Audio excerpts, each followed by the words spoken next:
Cannibal caper! The scene starts with Jerry's iconic apartment. The faint hum of the city outside provides ambient noise as the phone rings. Jerry! Lying on the couch and flipping through a magazine. Picks it up. Hello. Caller. Hey, Jerry. It's Mickey from Laugh Unlimited. Got a spot for you in a little town in Pennsylvania. Pays big for just one show. Jerry, raising an eyebrow. Little town, Pennsylvania. Why the big payout? Mickey! They're desperate for some real comedy. Think you're up for it? Jerry, smirking. What's the catch? Do they eat the performers if they don't laugh? Caller chuckles. But you better be funny. Seinfeld. The front door bursts open, and George strides in, holding a box of cereal and a spoon. Without any introduction, he starts pouring himself a bowl from Jerry's kitchen. George, with a mouthful of cereal. You're gonna Pennsylvania. Take me with you. I need a change of scenery. City's killing me, Jerry. Killing me. Jerry, amused. Since when do you care about scenery? George, shrugging. I don't, but I'd like to try being unemployed in a different state. Elaine enters, her face buried in her phone, a look of utter frustration. She collapses into an armchair, groaning. You won't believe what David just did. Jerry, leaning over the back of the couch. Let me guess. He refused to get the big salad for you again? Elaine, rolling her eyes. Worse. He collects spoons, Jerry. From every state. And guess which one he's missing? George, interjecting. Connecticut! Elaine, shooting him a look. New York! How does someone live in New York and not have a New York spoon? Jerry, perhaps he's just not spooning right. Elaine throws a cushion at him, and George snorts, almost choking on his cereal. Jerry, switching gears. By the way, has anyone seen Kramer? Feels too quiet without his daily intrusion. George, swallowing. Last I heard, he was trying some new golf trick with Newman. Something about hitting a ball from a moving postal truck. Elaine, shaking her head. Only Kramer. The trio chuckles, reminiscing about their eccentric neighbor. Chapter 2. Road Trip Ruminations. The scene opens with Jerry's car cruising along a two-lane highway surrounded by trees and open fields. The sun shines down, giving everything a warm, golden hue. George sits in the passenger seat, fidgeting with the car's radio, while Jerry, focused on the road, tries to keep his calm. George! You know, Jerry, there's something about road trips. A man, his car, and the open road makes me feel alive. Jerry, smirking. Considering how often you're unemployed, I'm surprised every day doesn't feel like a road trip for you. George, huffily. I'm between jobs, Jerry. There's a difference. Jerry, laughing. Yes, one sounds better on a resume. George, eager to change the subject. You remember that time I had that job interview in a small town? I was sure I was going to get that position. Jerry, raising an eyebrow. You mean the one where you never made it? Because you got sidetracked at the world's biggest rubber band? George, sighing. It promised so much, Jerry! But it was just a big ball of rubber bands. Jerry! And yet, it had a bigger impact on your career than any job you've had. George rolls his eyes, rummaging through the glove compartment. He finds a cassette labeled Jerry's Stand-Up, 89. George, grinning. What's this? A relic from your prime? Jerry, defensively. Hey, that was a good set. George pops the cassette into the player. A younger Jerry's voice fills the car. Tape Jerry. You ever notice how socks disappear in the laundry? I mean, where do they go?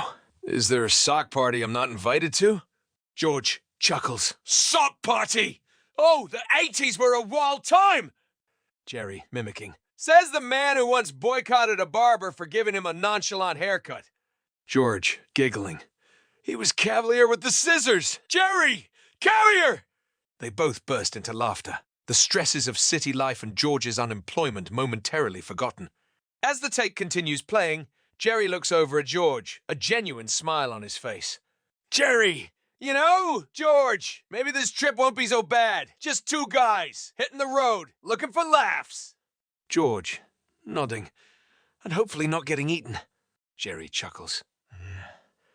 Let's not get ahead of ourselves. Chapter 3. Kramer's Caddy Capers.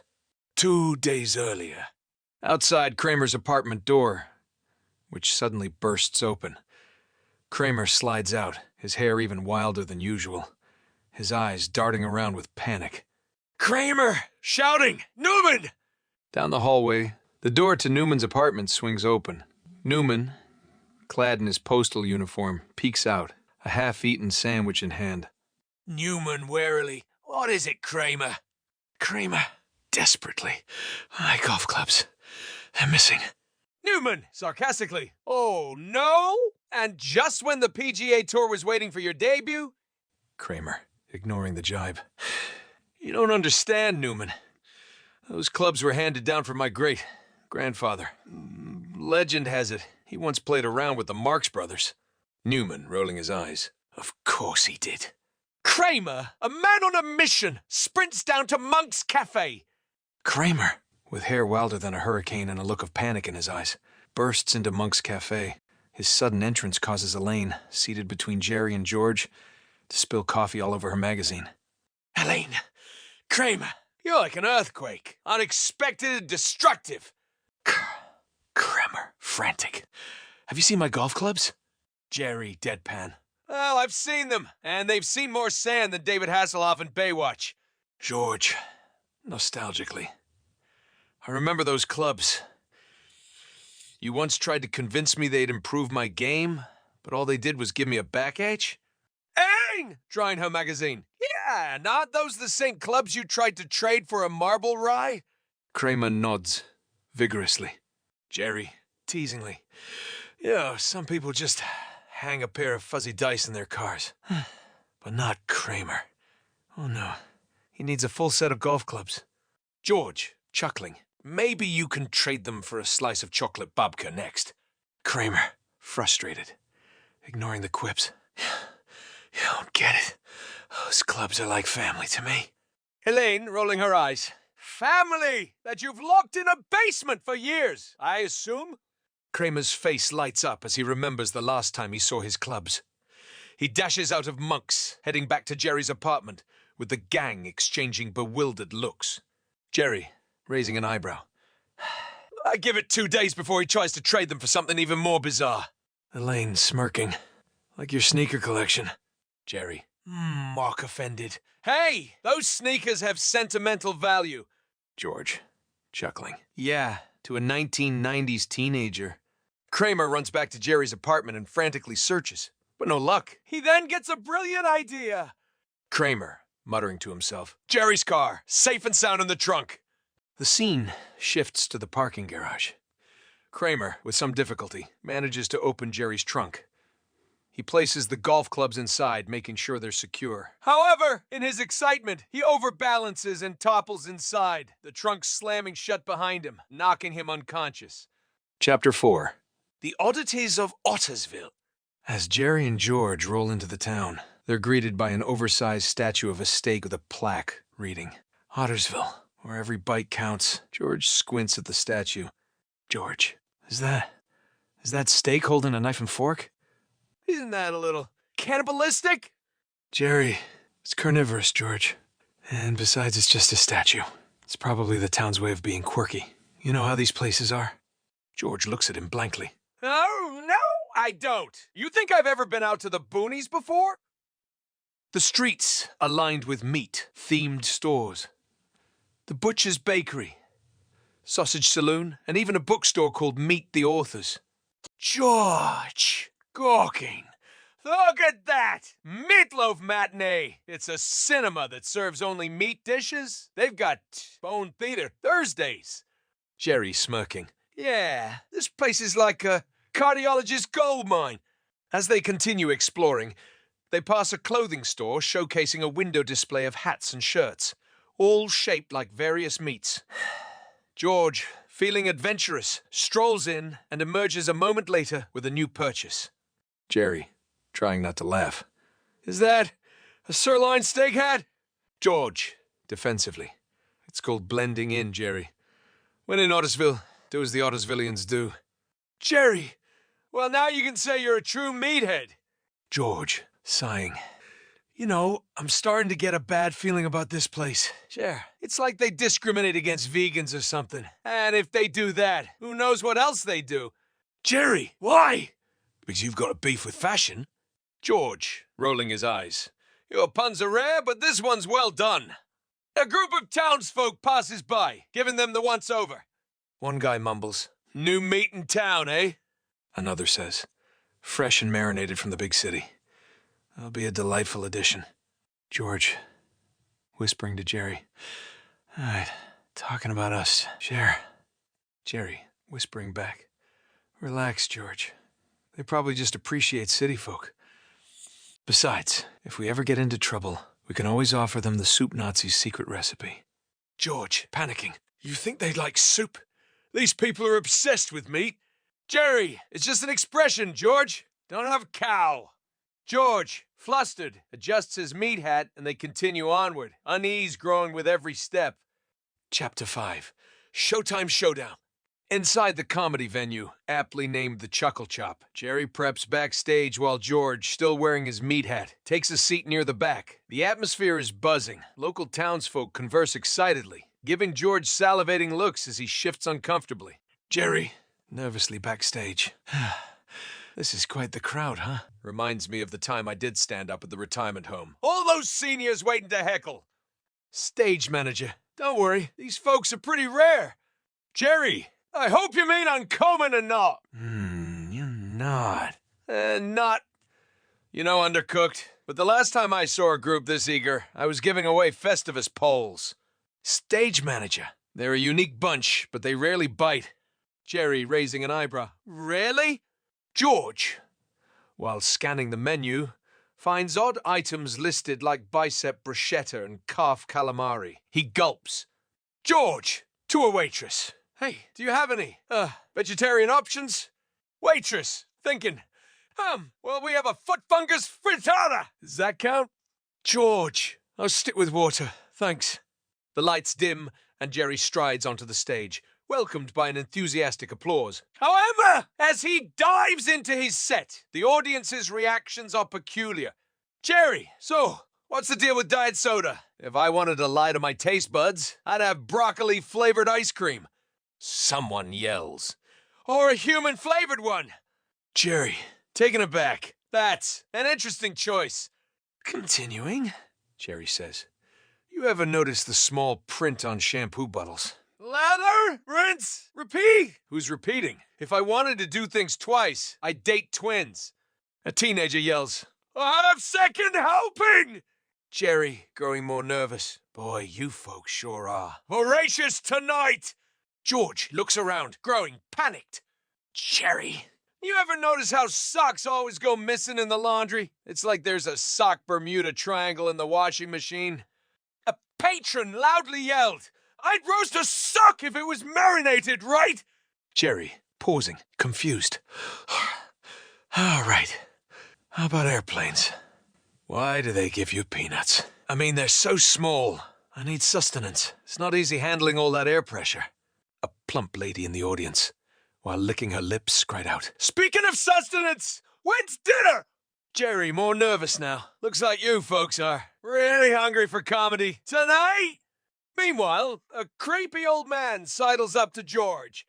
"Old man," whispering, "you look well seasoned. Ever thought of getting a rub?" "I've got this special sauce that'll make you even more tender." George, horrified, "Is it organic?" Old man, confused, "It's special." Jerry, hearing more and more comments related to cooking, begins to recall his initial suspicion. Jerry, thinking aloud, "You know, I joked about performers getting eaten, but maybe it wasn't a joke." From the back of the room, a loud, grating voice interrupts. "Boys, hey, comedian, get off the stage and get in the part." Suddenly, the room's atmosphere shifts. The crowd, sensing Jerry's unease, starts to chant, rising from their seats. "Jerry! Jerry! Jerry! Jerry!" Jerry, panicking. "Folks, that's my time. Please remember to tenderize. Tip your servers." Jerry sprints off the stage, grabbing George along the way. As they head for the exit, George notices his meat hat is missing. "George, my hat. I left my hat." Jerry, frustrated, "You really want to be a meathead right now? Let's go." As Jerry and George retreat, the chants grow louder, reverberating through the dimly lit comedy venue. The two find themselves cornered, surrounded by hungry Ottersville locals. Their faces a grotesque mix of excitement and hunger. George, frantically, "I knew it! I always said it would end like this, surrounded by a mob. But I thought it would be in a Yankees game, because I caught a foul ball!" Jerry, panicking, "George! This isn't the time for your prophecies of doom! Think! Think! How do I do that?" George, flustered, shrinks back against the wall, preparing to be overrun. Suddenly, a loud thud echoes through the venue, silencing the chanting. The crowd turns to see the source of the disruption.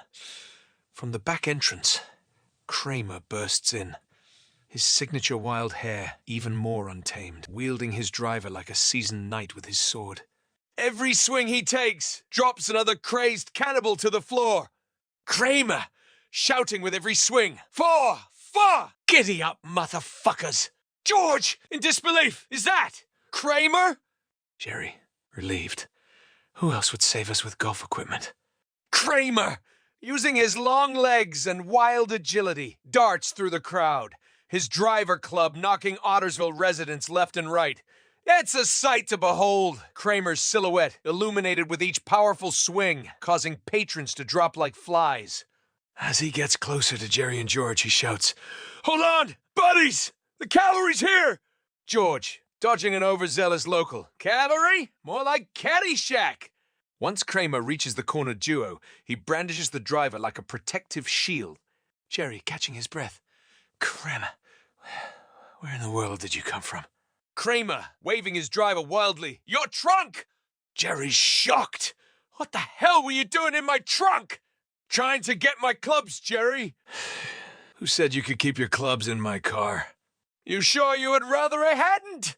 Kramer countered as they ran back to the car. The trio races through the mob, Kramer wildly swinging his driver to fend off the aggressive locales. Once outside, they rush to Jerry's car. Jerry, out of breath. "Well, this is one show I won't be doing an encore for." George, frantic. "Drive! Drive!" Kramer, looking smug as they drive off. "I always knew golf was a contact sport." As Jerry speeds away, the town of Ottersville fades into the distance, the unsettling chants still echoing in their ears. Jerry, glancing in the rearview mirror. That's the last time I take a gig without reading the reviews. As Jerry continues speeding down the road, George, still rattled, tries to catch his breath. George, panting. "I knew there was a reason I hated small towns. It's not the lack of decent dollars. It's the cannibalistic tendencies." "Jerry! George! Not every small town is out to cook you." George, sarcastically. "So just the ones you book gigs in, huh?" Kramer, ever the optimist, is already searching in his bag. Kramer! "Anybody want a granola bar?" I had a stash in my golf bag. You know, in case I got stuck in a sand trap. Or a car trunk. Jerry, rolling his eyes. "Oh, that's reassuring." George, frustrated. "Kramer! How do you even end up in these situations?" Kramer, shrugging. "Adventure finds me, Georgie boy." Jerry, "You were locked in my trunk." Kramer, "Exactly. Adventure." George, looking around. "Speaking of adventure, do you even know where we are?" Jerry, gulping. "Nope, but anywhere is better than back there." Kramer, rummaging in his bag, pulls out a ball. Kramer, "Well, while we're lost, anyone up for some car golf? I tee off, you catch, George." George, groaning. "Kramer, there's no such thing as car golf." Kramer, "Not with that attitude." Jerry, sighing, "Just, let's get back to New York, and maybe invest in a GPS." George shakes his head. "You know, Jerry, remind me never to go on another gig with you. I just can't handle all these crazy yokels." Kramer, grinning. "Oh, come on, George. They weren't that bad. You might say they just wanted a bite of the Big Apple." Jerry and George groan as they try to find the highway. Chapter 8. Back to the Big Apple. The door to Jerry's apartment bursts open, and in walks Jerry and George, both looking worse for wear, followed by Kramer, who's oddly energetic despite their ordeal. Jerry, looking around. Home sweet home. Never thought I'd be so happy to be back in an apartment where food doesn't fight back. George! And I never thought I'd be the food! Kramer, pulling out one of his golf clubs. You know, I might take up golf as a profession. I've got quite the swing. George! Sarcastically. Sure! The PGA Tour loves players who specialize in knocking out cannibals. Elaine walks in, holding a spoon. Elaine! Excitedly. Look! My boyfriend finally found a New York spoon! And it only took him the entirety of our relationship. Jerry, smirking. Why is it always the little things with you? Elaine, rolling her eyes. With me or with you? Jerry frowns. George, musing.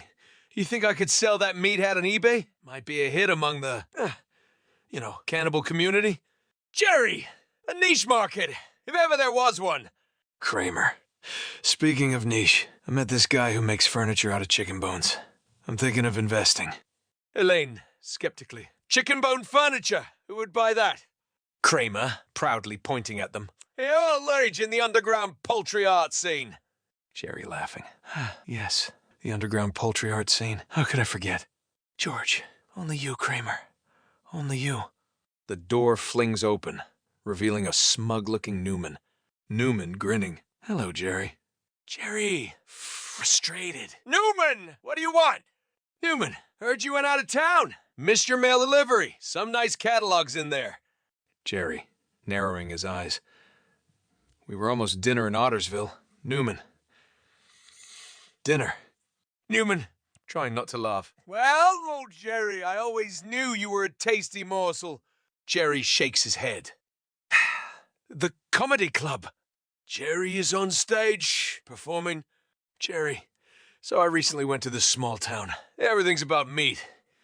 Meatloaf Motel, Steak Street. I felt like a ribeye just walking around. But, it got me thinking. In New York, we're just another fish in the sea. In Ottersville, you're the catch of the day. Literally. Makes you appreciate the anonymity of a big city, doesn't it? Audience laughs.